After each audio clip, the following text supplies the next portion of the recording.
আসসালামু আলাইকুম প্রিয় শিক্ষার্থী বন্ধুরা। তো প্রচুর কমেন্ট আসতেছে, তাই আমি ভিডিওটি বানাতে একটু বাধ্য হলাম। যে এখানে আমি একটা বিষয় বলবো যে যারা এখনো রেজাল্ট পাননি, যেই এডুকেশন বোর্ডের রেজাল্ট এখনো প্রকাশ হয়নি, শুধুমাত্র যশোর বোর্ড এবং বরিশাল বোর্ডের রেজাল্ট কিন্তু প্রকাশিত হয়েছে। যেহেতু এই দুইটা বোর্ডের রেজাল্ট প্রকাশিত হওয়ার কারণে আমি কিন্তু থাম্বনেইলগুলো ভালো করে দিতে পারি নাই। তো সেটার জন্য আমি আন্তরিকভাবে দুঃখিত। এই দুইটা বোর্ডের রেজাল্ট যেটা আমি দেখতে পেলাম যে খুব কম পরিমাণে ফেল থেকে পাস হয়েছে এবং খুব কম শিক্ষার্থীর রেজাল্ট কিন্তু পরিবর্তন হয়েছে। এটা অতি দুঃখের সাথে বলতে হয়। এবং বাকি যেগুলো বোর্ডের রেজাল্ট এখনো কিন্তু প্রকাশিত হয়নি, সেগুলোর আপডেট পেতে কিন্তু অবশ্যই আমার চ্যানেলটিকে সাবস্ক্রাইব করে বেল আইকনটি প্রেস করে দেবে, যাতে সাথে সাথে তুমি রেজাল্টটা পাও।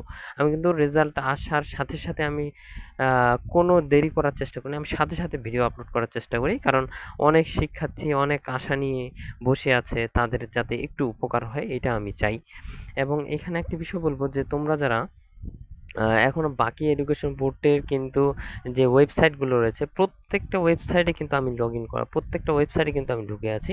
যে সাথে সাথে তারা যদি কোনো প্রকার নোটিশ বোর্ড চ্যালেঞ্জের রেজাল্ট সম্পর্কে প্রকাশিত করে, আমি সাথে সাথে সেটাকে তোমাদের মাঝে শেয়ার করে ফেলতে পারি। এই জন্য কিন্তু আমি সবগুলো ওয়েবসাইটে কিন্তু আমি আমার পিসি দিয়ে লগ ইন করে রাখছি।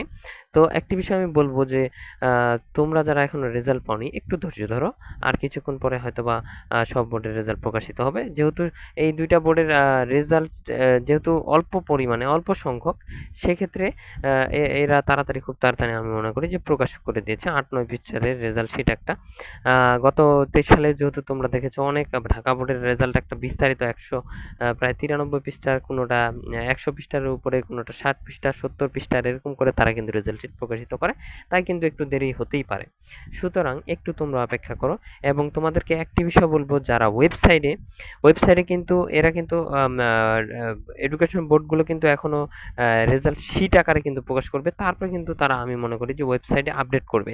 তাই তোমাদের সর্বপ্রথম হবে, তোমরা এসএমএস এর উপরেও কোনো কোনো প্রকার কোনো জায়গা থেকে তোমরা রেজাল্ট দেখবা না, তোমরা শিটে রেজাল্ট দেখবা।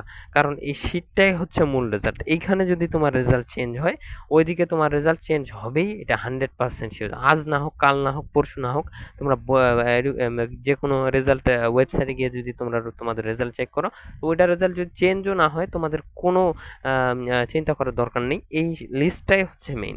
এই লিস্টে যাদের যাদের নাম থাকবে, তাদের রেজাল্ট পরিবর্তন হবেই। তাদের রেজাল্ট আপডেট নিতে হয়তো বা একটু দেরি হতে পারে। সেক্ষেত্রে আমি বলবো যে তোমরা একটু অপেক্ষা করো, একটু ধৈর্য ধরো, চ্যানেলটির সাথে যুক্ত থাকো, সাবস্ক্রাইব করে বেল আইকনটি প্রেস করে রাখো। আমি এই চ্যানেলে ভিডিও পাওয়ার, আমি আপডেট পাওয়ার সাথে সাথে আমি ভিডিও আপলোড করে দেব। তো তোমরা অবশ্যই থাকবে। আল্লাহ হাফেজ।